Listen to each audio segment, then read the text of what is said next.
Welcome to R9 TV. నేను నీరజ్. బులెటిన్లో ముందుగా హెడ్లైన్స్ చూద్దాం. సాంస్కృతిక బోనాల జాతర పోస్టర్ను ఆవిష్కరించిన CGN కల్చరల్ అసోసియేషన్ బృందం. ఛాత్రోంకి గుంజ్ సమస్యలపై విద్యార్థుల గళం. బాధిత కుటుంబానికి బాసటగా నిలిచిన ఎమ్మెల్యే రాజ్ ఠాకూర్. బోర్డు అల్వాల్లో విజ్ఞాన సేతు సైన్స్ సెంటర్ ప్రారంభం. తెలంగాణలో మొదలైన బోనాల జాతర. ట్యాంక్ బండ్ శ్రీ కట్టమైసమ్మ తల్లి ఆలయంలో ప్రత్యేక పూజలు నిర్వహించిన ఎంపీ ఈటెల రాజేందర్. కేంద్ర ప్రభుత్వం తెచ్చిన 4 లేబర్ కోడ్లను తక్షణమే రద్దు చేయాలన్న CITU నాయకులు. బాపూజీ నగర్ లో పవర్ బోర్వెల్ ప్రారంభం. శతాబ్దాలుగా ప్రపంచాన్ని విస్మయానికి గురి చేస్తున్న పూరి క్షేత్రం. భారత్ ను భయపెడుతున్న ఎల్ నీనో.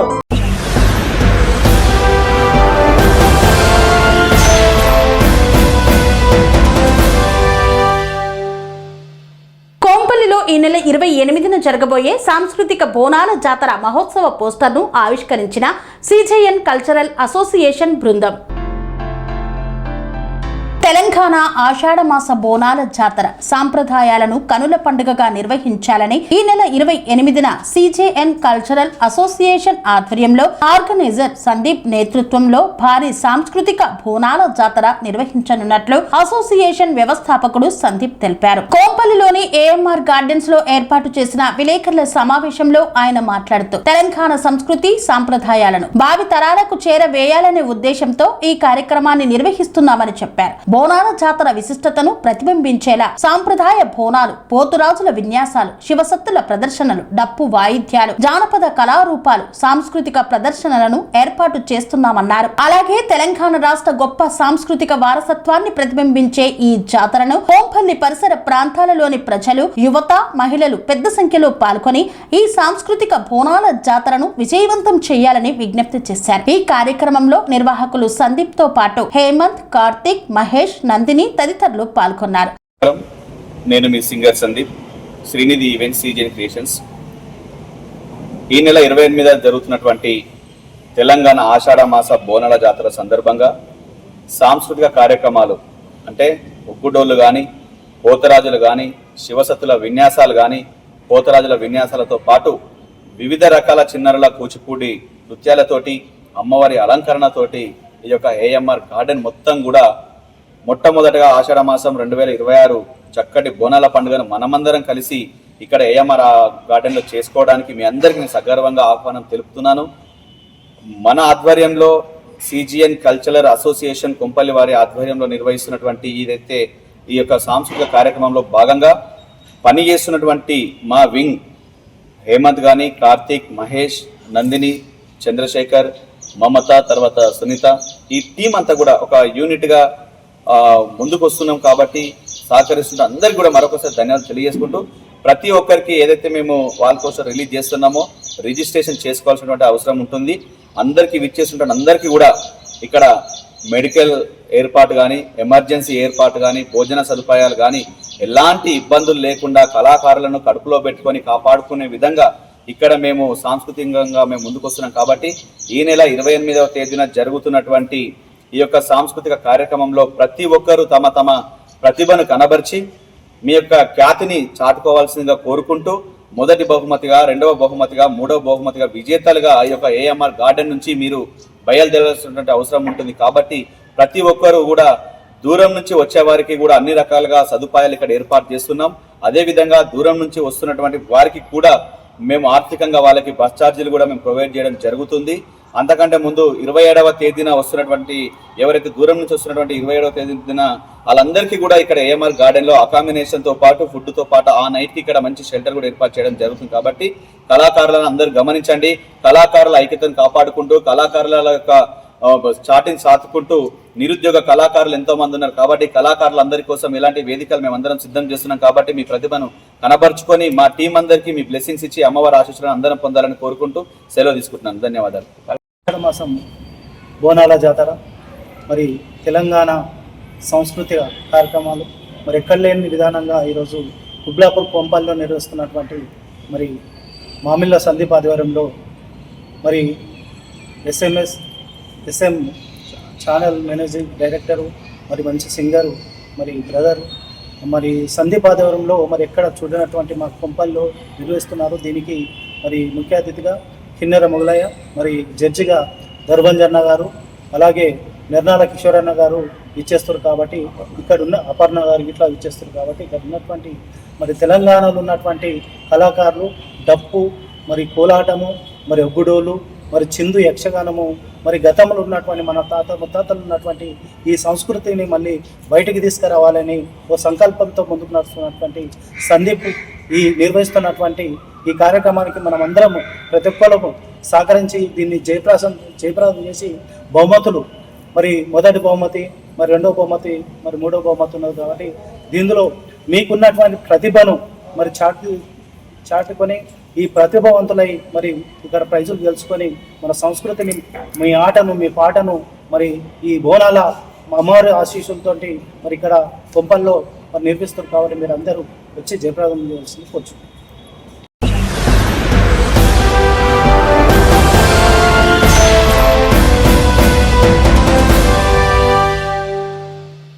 సికింద్రాబాద్లోని బోయిన్పల్లి మల్లారెడ్డి గార్డెన్స్లో కాంగ్రెస్ పార్టీ ఆధ్వర్యంలో చాత్రోంకి గుంజ్ సమస్యలపై విద్యార్థుల గలం కార్యక్రమాన్ని నిర్వహించారు.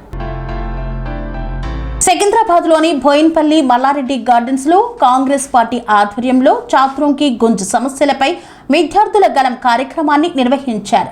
ఈ కార్యక్రమానికి ముఖ్య అతిథిగా టీపీసీసీ అధ్యక్షుడు మహేష్ కుమార్ గౌడ్ హాజరయ్యారు. కాంగ్రెస్ నాయకుడు దీపక్ చాంద్, కంటోన్మెంట్ నియోజకవర్గ ఎమ్మెల్యే శ్రీ గణేష్తో పాటు పలువురు పార్టీ నాయకులు, విద్యార్థులు పాల్గొన్నారు. ఈ సందర్భంగా దేశంలో పోటీ పరీక్షల కోసం విద్యార్థులు, వారి కుటుంబాలు చేస్తున్న భారీ ఖర్చుపై చర్చించారు. దేశవ్యాప్తంగా కేవలం 5 ప్రధాన పోటీ పరీక్షలైన NEET, JEE, SSC, UPSC, RRB పరీక్షలకు సిద్ధమవుతున్న సుమారు 22 లక్షల మంది విద్యార్థులు, వారి కుటుంబాలు ప్రతి సంవత్సరం దాదాపు 3.5 లక్షల కోట్ల రూపాయలు ఖర్చు చేస్తున్నట్లు ఈ కార్యక్రమంలో పేర్కొన్నారు. అయితే భారత ప్రభుత్వం కేటాయిస్తున్న మొత్తం విద్యా బడ్జెట్ కేవలం 1,32 లక్షల కోట్ల రూపాయలు మాత్రమేనని పేర్కొన్నారు. కేంద్ర ప్రభుత్వ విద్యా బడ్జెట్తో పోలిస్తే విద్యార్థులు పోటీ పరీక్షల ప్రిపరేషన్ కోసం చేస్తున్న ఖర్చు దాదాపు 3 రెట్లు అధికంగా ఉందని ఆందోళన వ్యక్తం చేశారు. విద్య, ఆరోగ్యం, కార్మిక సంక్షేమం, సైన్స్ అండ్ టెక్నాలజీ, మహిళా శిశు సంక్షేమం వంటి 5 కీలక మంత్రిత్వ శాఖలకు కేటాయిస్తున్న మొత్తం బడ్జెట్తో సమానంగా విద్యార్థులు కేవలం పోటీ పరీక్షల ప్రిపరేషన్కే ఖర్చు చేయాల్సి వస్తుందని వివరించారు. పోటీ పరీక్షల పేరుతో విద్యార్థులు, వారి కుటుంబాలపై పెరుగుతున్న ఆర్థిక భారాన్ని తగ్గించాలని, అందరికీ నాణ్యమైన విద్యతో పాటు సరసమైన ధరల్లో శిక్షణా సౌకర్యాలను అందుబాటులోకి తీసుకురావాలని వక్తలు కోరారు.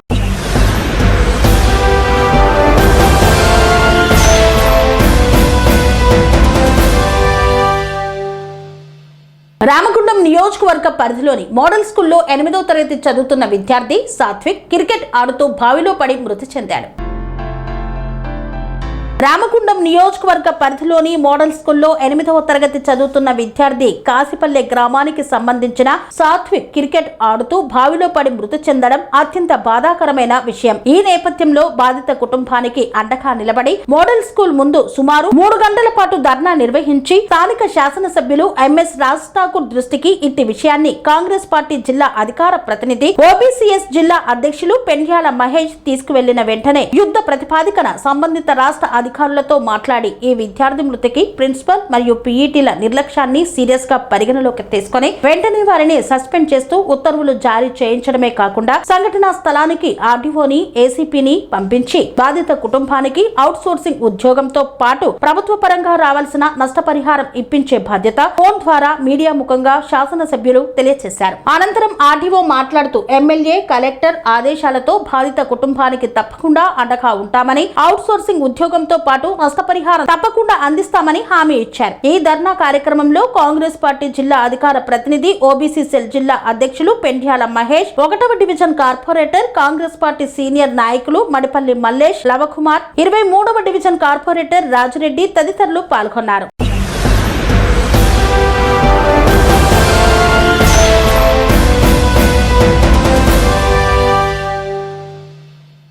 అల్వాల్ జిల్లా పరిషత్ బాలికల ఉన్నత పాఠశాలలో ఎఫ్డిఆర్ ఫౌండేషన్ ఆధ్వర్యంలో ఏర్పాటు చేసిన విజ్ఞాన సేతు సైన్స్ సెంటర్ ను ప్రారంభించిన మంత్రి శ్రీధర్ బాబు. ఓల్డ్ అల్వాల్ జిల్లా పరిషత్ బాలికల ఉన్నత పాఠశాలలో ఎఫ్టీఆర్ ఫౌండేషన్ ఆధ్వర్యంలో ఏర్పాటు చేసిన విజ్ఞాన సేతు సైన్స్ సెంటర్ ను ఐటీ శాఖ మంత్రి శ్రీధర్ బాబు ముఖ్య అతిథిగా హాజరై రిబ్బన్ కట్ చేసి ప్రారంభించారు. ఈ సందర్భంగా విద్యార్థుల్లో పరిశోధనాత్మక ప్రయోగాత్మక విజ్ఞానాన్ని పెంపొందించే లక్ష్యంతో కేంద్రాన్ని ఏర్పాటు చేశామని తెలిపారు. ఈ కార్యక్రమంలో ఎఫ్టీఆర్ ఫౌండేషన్ ప్రధాన కార్యదర్శి doctor Jayaprakash Narayan, Rajya Sabha member Vijayendra Prasad, Malkajgiri MP Etela Rajender, Medchal జిల్లా additional collector Fayaz Ahmed, RDO Shyam Prakash తదితరులు పాల్గొన్నారు.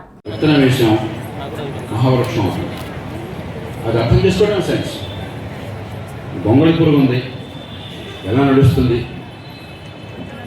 ఆ తర్వాత సీతాకోకచిలుక ఎట్లా అవుతుంది, అదే సైన్స్. రోజు మీరు చూస్తున్నారు. ఆది మానవుడికి ఇదేం అర్థం కాకుండా కథలు అల్లాడు. మా చిన్నప్పుడు ఏం చెప్పేవాడు చేస్తాను మీకు తెలియదు అనేది, పుడుగు పడిందనుకో అర్జునుడి రథం శీల ఊడిపడిందని చెప్పేవాడు.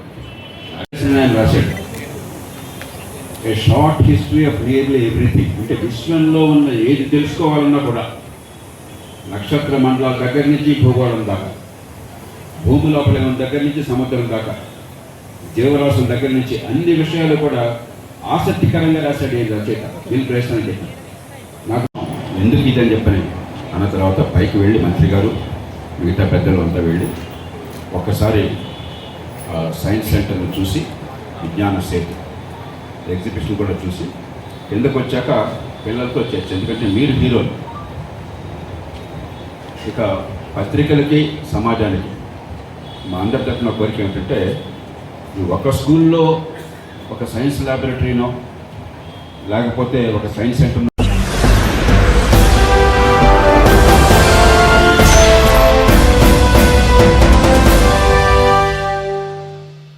తెలంగాణ ప్రజలు ఎంతో పవిత్రంగా వైభవంగా జరుపుకునే ఆషాఢ బోనాల ఉత్సవాలు నేటి నుండి ఘనంగా ప్రారంభమయ్యాయి. గోల్కొండ కోటపై ఉన్న శ్రీ జగదాంబిక మహంకాళి అమ్మవారికి మొదటి బోనం సమర్పణతో ప్రారంభమైన జాతర. గోల్కొండ కోటపై ఉన్న శ్రీ జగదాంబిక మహంకాళి అమ్మవారికి మొదటి బోనం సమర్పించడంతో మొదలవుతాయి. ఈ రోజు నుండి నెల రోజుల పాటు హైదరాబాదుతో పాటు రాష్ట్ర వ్యాప్తంగా బోనాల పండుగ వాతావరణం కనిపించనుంది. ఆషాఢ అమావాస్య తర్వాత వచ్చే మొదటి గురువారం లేదా ఆదివారం నాడు గోల్కొండ మహంకాళి అమ్మవారికి తొలి బోనం పెట్టడం ఒక ఆనవాయితీ. ఈ రోజు ఆ సాంప్రదాయాన్ని పాటిస్తూ వేలాది మంది భక్తులు కోటకు తరలివస్తున్నారు. బోనాల ప్రారంభం సందర్భంగా లంగర్ హౌస్ నుండి గోల్కొండ కోట వరకు పెద్ద శోభయాత్ర జరగనుంది. డప్పు చప్పుళ్లు, పోతురాజుల నృత్యాలు, జానపద కళా రూపాలతో ఈ యాత్ర సాగుతుంది. కుమ్మరుల సంఘం భక్తులు అమ్మవారికి మొదటి బోనం సమర్పిస్తారు. ప్రభుత్వం తరపున అసెంబ్లీ స్పీకర్ గడ్డం ప్రసాద్, మంత్రులు కొండా సురేఖ, పొన్నం ప్రభాకర్లు లంగర్ హౌస్ లో అమ్మవారికి పట్టు వస్త్రాలకు పూజలు చేసి అనంతరం ఆలయంలో సమర్పిస్తారు. గోల్కొండ బోనాలతో ప్రారంభమయ్యే ఈ ఉత్సవాలు వారం వారం నగరంలోని ప్రముఖ ఆలయాల్లో జరుగుతాయి. రెండవ ఆదివారం బల్కంపేట ఎల్లమ్మ అమ్మవారి బోనాల ఉత్సవం జరగనుంది.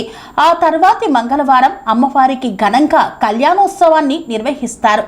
మూడవ ఆదివారం సికింద్రాబాద్లోని ప్రసిద్ధ ఉజ్జయిని మహంకాళి అమ్మవారి బోనాలు అత్యంత వైభవంగా జరుగుతాయి. నాలుగో ఆదివారం హైదరాబాద్ పాత బస్తీలోని లాల్ దర్వాజా సింహవాహిని మహంకాళి అమ్మవారి బోనాలతో ఈ ఆషాఢ వేడుకలు ముగుస్తాయి. బోనాల పండుగ కోసం హైదరాబాదులోని ప్రధాన అమ్మవారి ఆలయాలన్నింటినీ రంగురంగుల విద్యుత్ దీపాలతో అందంగా అలంకరించారు.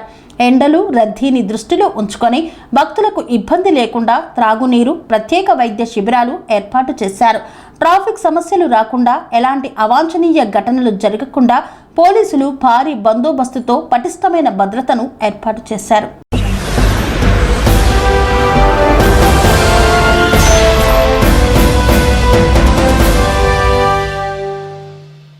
ఆషాఢ మాస బోనాల పండుగను పురస్కరించుకొని ట్యాంక్ బండ్ కట్టమైసమ్మ తల్లి ఆలయంలో తెలంగాణ కుమ్మర సంఘం ఆధ్వర్యంలో తొలి బోనం సమర్పణ కార్యక్రమాన్ని నిర్వహించారు. ఈ కార్యక్రమంలో ఎంపీ ఈటెల రాజేందర్ పాల్గొన్నారు. ఆషాఢమాస బోనాల పండుగను పురస్కరించుకొని ట్యాంక్ బండ్ శ్రీ కట్టమైసమ్మ తల్లి ఆలయంలో తెలంగాణ కుమ్మర సంఘం ఆధ్వర్యంలో నిర్వహించిన తొలి బోనం సమర్పణ వేడుకల్లో మల్కాజ్గిరి పార్లమెంటు సభ్యులు ఈటెల రాజేందర్ పాల్గొన్నారు. ఈ సందర్భంగా ఆయన అమ్మవారికి ప్రత్యేక పూజలు నిర్వహించి మొక్కులు చెల్లించుకున్నారు.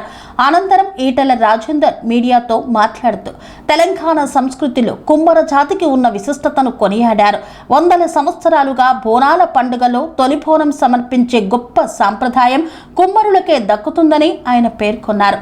గోల్కొండ అమ్మవారితో ప్రారంభమై ఆ తదుపరి కట్టమైసమ్మ, లష్కర్ బోనాలతో పాటు తెలంగాణ వ్యాప్తంగా కుమ్మరుల తొలి బోనం సమర్పణ తర్వాతనే ప్రజలంతా బోనాలు సమర్పించుకోవడం ఇక్కడి ఆచారమన్నారు. ప్రతి కుటుంబం తమ వారసత్వాన్ని, నమ్మకాలను కాపాడుకుంటూ సమాజమంతా ఆయురారోగ్యాలతో వర్ధిల్లాలని అమ్మవారిని ప్రార్థించడం హర్షణీయమన్నారు. 2018 నుండి ట్యాంక్ బండ్ కట్టమైసమ్మ సన్నిధిలో కుమ్మరి సంఘం కమిటీ తొలి బోనాన్ని సమర్పిస్తూ రాష్ట్ర వ్యాప్తంగా బోనాల పండుగకు శంఖారావం పూరిస్తోందని అభినందించారు. మనిషి పుట్టుక నుండి చావు వరకు అలాగే శుభకార్యాల్లోనూ కుమ్మరులు తయారు చేసే మట్టి పాత్రల ప్రాధాన్యత విడదీయరానిదని గుర్తు చేశారు. పూర్వకాలంలో మట్టి పాత్రల వాడకం ఉన్నప్పుడు క్యాన్సర్లు, ఇతర దీర్ఘకాలిక ఆరోగ్య సమస్యలు లేవు. కానీ నేడు ప్లాస్టిక్, ఆధునిక సాంకేతికత పెరిగిన తర్వాత క్యాన్సర్ మహమ్మారి విజృంభిస్తూ కోట్ల మంది ప్రాణాలను బలి తీసుకుంటుంది. ఆరోగ్యం కంటే విలువైంది ఏదీ లేదు కాబట్టి సమాజానికి మేలు చేసే మట్టి పాత్రల వాడకాన్ని మళ్లీ ప్రోత్సహించాల్సిన అవసరం ఉంది అన్నారు. ట్యాంక్ బండ్ కుమ్మర సంఘం కమిటీకి తమ పూర్తి అండదండలు ఉంటాయని హామీ ఇస్తూ ప్రజలందరికీ బోనాల పండుగ శుభాకాంక్షలు తెలియజేశారు ఎంపీ ఈటెల రాజేందర్. తొలి బోనం సమర్పించే సాంప్రదాయం కుమ్మర జాతిని మాత్రమే. వందల సంవత్సరాలుగా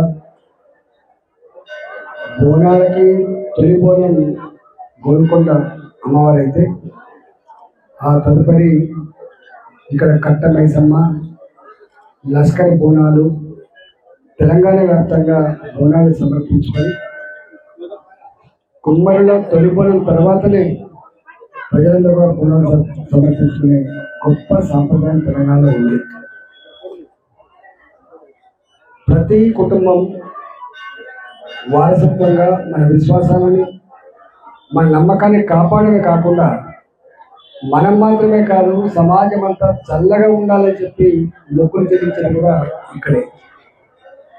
ఈరోజు ఈ కట్టమైసమ్మ, హుస్సేన్ సాగర్ కట్టమైసమ్మ దగ్గర మా కుమ్మర సంఘం 2018 నుంచి ఇక్కడ తొలి బోనాన్ని సమర్పించుకొని తెలంగాణ వ్యాప్తంగా బోనాల పండుగకు శంఖారావం ఉన్నటువంటి సాంప్రదాయం.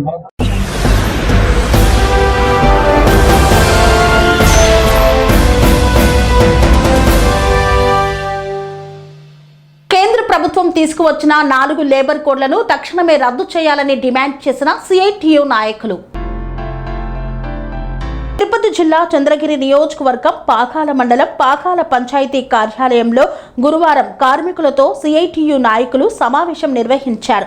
ఈ సందర్భంగా సిఐటియు జిల్లా అధ్యక్షుడు జయచంద్ర, సిఐటియు నాయకులు మధుసూదన్ రావు మాట్లాడుతూ కార్మిక చట్టాలను పునరుద్ధరించి అంగన్వాడీ, ఆశా వర్కర్లకు కనీస వేతనం 26,000 పెంపుకై జూలై 30వ తేదీ కలెక్టరేట్ ధర్నాకు తరలి రావాలని కార్మికులకు పిలుపునిచ్చారు.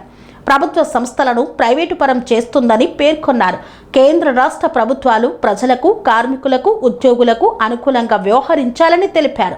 ఈ కార్యక్రమంలో గ్రామ పంచాయతీ కార్మిక సంఘం జిల్లా కార్యదర్శి రాము, జిల్లా గ్రామ పంచాయతీ వర్కింగ్ ప్రెసిడెంట్ మురళి, దామల చెరువు అంగన్వాడీ సెక్టార్ యూనియన్ నాయకురాలు రజని, ఉషా, కార్మికులు తదితరులు పాల్గొన్నారు. కాబట్టి ప్రభుత్వం ఇవి 4 డిమాండ్ల ద్వారా మనం 30వ తారీఖున కలెక్టరేట్ దగ్గర పెద్ద ఎత్తున ధర్నా నిర్వహిస్తున్నాం. ఈ ధర్నాకు సంబంధించినటువంటి అందరూ కూడా ప్రతి వాళ్ళు ఈ ధర్నాకు అందరూ కూడా హాజరు కావాల్సినటువంటి అవసరం ఉంది. మనం ఒకటే కాదు, కాంట్రాక్ట్ అవుట్ సోర్సింగ్ లో పనిచేస్తున్నటువంటి వాళ్ళు అందరూ కలిపి ఈ ధర్నాను ఫస్ట్ టైం ఇంతమంది చేస్తాం.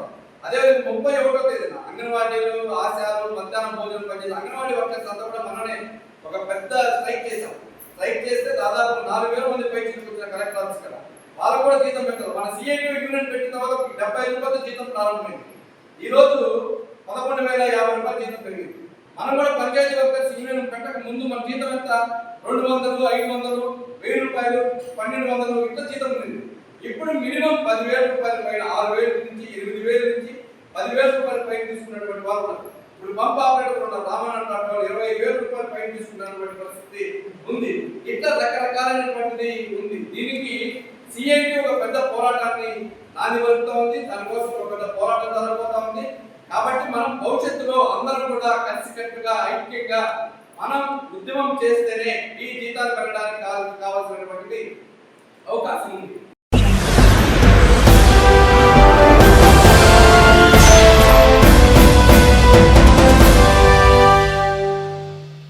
కంటోన్మెంట్ నియోజకవర్గ పరిధిలోని ప్రజల త్రాగునీటి సమస్యల పరిష్కారమే ధ్యేయంగా ముందుకు సాగుతున్న ఎమ్మెల్యే శ్రీ గణేష్.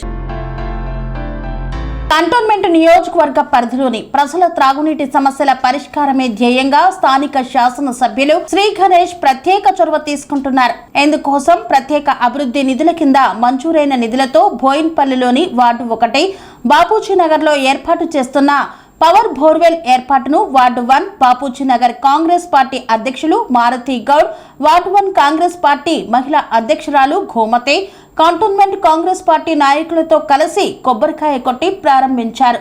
శుద్ధమైన నీరు, ఆరోగ్యకరమైన జీవనం అనే నినాదంతో కంటోన్మెంట్ శాసనసభ్యులు శ్రీ గణేష్ ఈ ప్రాంత ప్రజల నీటి కష్టాలను తీర్చడానికి ఈ బోర్వెల్ ను అందుబాటులోకి తీసుకువస్తున్నారు. అనంతరం పోచమ్మ ఆలయంలో ప్రత్యేక పూజలు నిర్వహించారు. ఈ కార్యక్రమంలో ఎమ్మెల్యేతో పాటు సికింద్రాబాద్ కంటోన్మెంట్ బోర్డు మాజీ వైస్ ప్రెసిడెంట్ జంపన ప్రతాప్, పలువురు కాంగ్రెస్ పార్టీ నాయకులు తదితరులు పాల్గొన్నారు.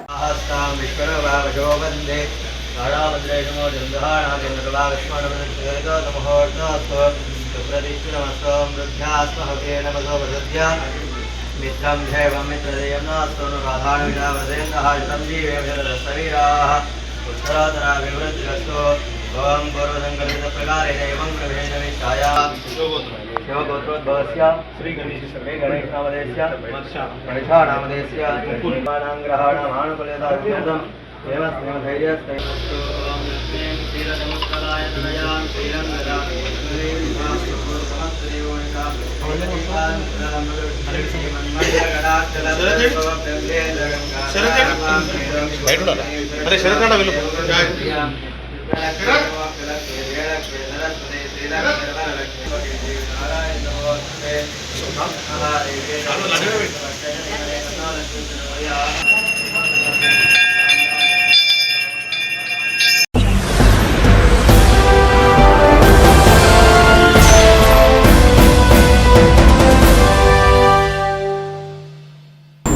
ప్రసిద్ధ జగన్నాథ రథయాత్ర జూలై 16వ తేదీ గురువారం సాయంత్రం ప్రారంభమై జూలై 24వ తేదీన ముగియనుంది. 2026లో ప్రపంచ ప్రసిద్ధ జగన్నాథ రథయాత్ర జూలై 16వ తేదీ గురువారం సాయంత్రం ప్రారంభమై జూలై 24వ తేదీన ముగుస్తుంది. ఈ 9 రోజుల పాటు ఒడిశాలోని పూరి జగన్నాథ ధామానికి దేశ విదేశాల నుండి లక్షలాది మంది భక్తులు తరలివస్తారు. హిందూ మతంలోని 4 పవిత్ర ధామాలలో ఒకటైన పూరి జగన్నాథ ఆలయం కేవలం ఆధ్యాత్మిక కేంద్రం మాత్రమే కాదు, అనేక శతాబ్దాలుగా ప్రజలను ఆశ్చర్యపరుస్తున్న విశేషాలు, సాంప్రదాయాలు, రహస్యాలతో కూడా ప్రపంచవ్యాప్తంగా ప్రసిద్ధి చెందింది. ఈ ఆలయానికి సంబంధించిన కొన్ని అంశాలు భక్తుల విశ్వాసాల్లో భాగమై ఉండగా మరికొన్నింటికి శాస్త్రీయ వివరణలు కూడా ఉన్నాయి. అయితే ఇవి శతాబ్దాలుగా జానపద విశ్వాసాలు, ఆలయ సంప్రదాయాల్లో కీలక స్థానాన్ని సంపాదించుకున్నాయి. మొదటిది జగన్నాథ ఆలయానికి సంబంధించిన అత్యంత ప్రసిద్ధ విశ్వాసాల్లో ఇది ఒకటి. ఆలయ గోపురం పైన లేదా దాని మీదుగా పక్షులు చాలా అరుదుగా కనిపిస్తాయని భక్తులు చెప్తుంటారు. దీనిపై భిన్న అభిప్రాయాలు ఉన్నప్పటికీ ఇది ఆలయ రహస్యాల్లో ఒకటిగా ప్రచారంలో ఉంది. రెండవది, ఆలయ శిఖరంపై ఎగురుతున్న భారీ జెండాను ప్రతిరోజు మార్చడం ఒక శతాబ్దాల కాలం నాటి సాంప్రదాయం. ఆశ్చర్యకరంగా ఈ జెండా గాలి వీచే దిశకు వ్యతిరేకంగా ఎగురుతున్నట్లు కనిపిస్తుందని భక్తులు నమ్ముతారు. దీనిని దైవ మహిమగా భావిస్తారు. మూడవది, ఆలయ శిఖరంపై ప్రతిష్ఠించిన నీల చక్రం. ఏ దిశ నుంచి చూసినా తన వైపే ఉన్నట్లు కనిపిస్తుందని చెబుతారు. దాని నిర్మాణ శైలి, ప్రతిష్టాపన నైపుణ్యం ఇప్పటికీ ఆశ్చర్యాన్ని కలిగిస్తాయి. 4వది, జగన్నాథ ఆలయం పైనుండి విమానాలు నేరుగా ప్రయాణించవని ఒక ప్రసిద్ధ నమ్మకం ఉంది. అయితే దీనికి అధికారికంగా ధృవీకరించిన ఆధారాలు లేవు. విమాన మార్గాలు, భద్రతా నిబంధనలు, వైమానిక రవాణా ప్రణాళికల ఆధారంగా నిర్ణయించబడతాయి. అయినప్పటికీ ఈ అంశం భక్తులలో ఆసక్తిని రేకెత్తిస్తూనే ఉంది. 5వది, జగన్నాథ ఆలయ వంటశాల ప్రపంచంలోనే అతిపెద్ద ఆలయ వంటగదుల్లో ఒకటిగా గుర్తింపు పొందింది. ఇక్కడ మట్టి కుండలను ఒకదానిపై ఒకటి పేర్చి వంట చేస్తారు. సాంప్రదాయం ప్రకారం పై కుండలోని ఆహారం ముందుగా ఉడుకుతుందని చెబుతారు. ఇది భక్తులను ఆశ్చర్యపరిచే విశేషాల్లో ఒకటి. 6వది, ప్రతిరోజు వేలాది మంది భక్తులు మహాప్రసాదాన్ని స్వీకరిస్తారు. అయినప్పటికీ ప్రసాదం ఎప్పుడూ కొరత రాదని భక్తుల విశ్వాసం. అవసరానికి తగినట్లుగా ప్రసాదం సిద్ధమవుతుందని ఆలయ సాంప్రదాయం చెబుతోంది. 7వది, జగన్నాథ ఆలయ ప్రధాన శిఖరం పగటి సమయంలో స్పష్టమైన నీడను చూపదని ఒక నమ్మకం ఉంది.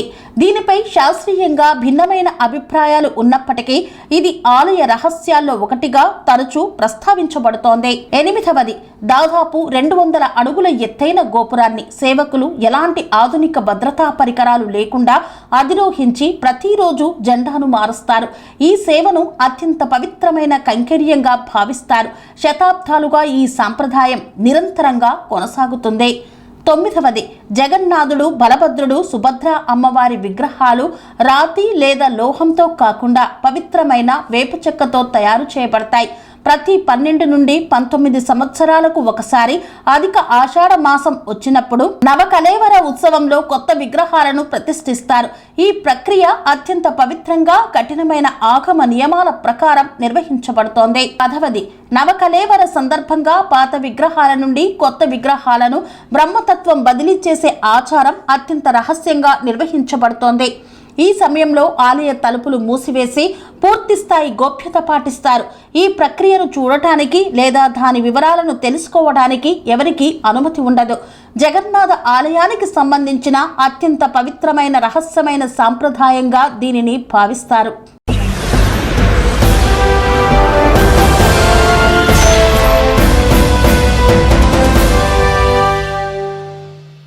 వేసవి తగ్గి వర్షాకాలం వచ్చిన ఎండలు మాత్రం తగ్గడం లేదు. దీనికి ప్రధాన కారణంగా వేగంగా తీవ్ర రూపం దాల్చుతున్న ఎల్ నినో అంటున్నారు.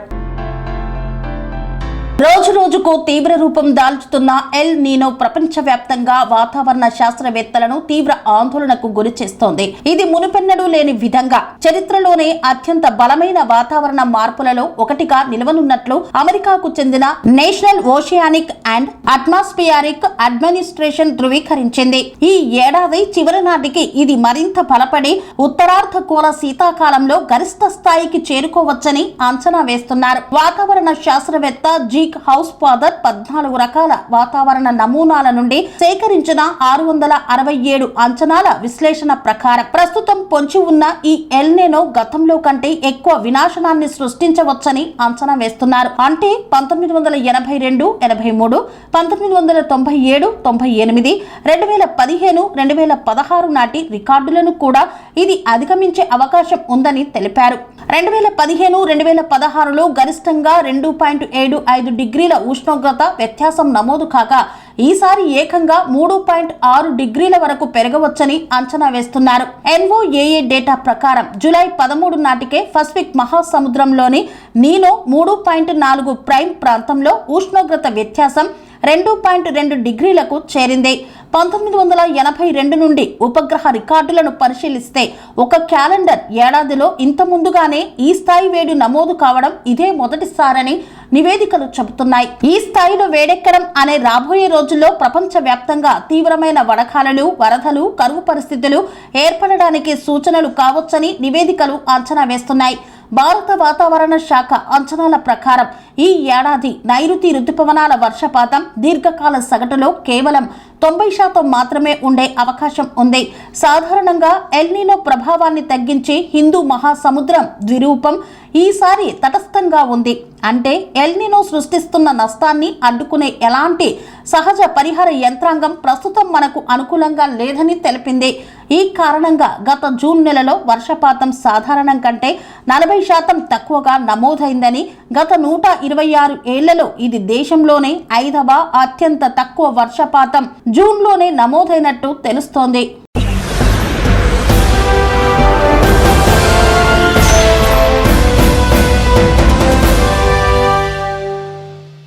ఇంతటితో వార్తలు సమాప్తం. మరిన్ని అప్డేట్స్ కోసం చూస్తూనే ఉండండి TR9 టీవీ.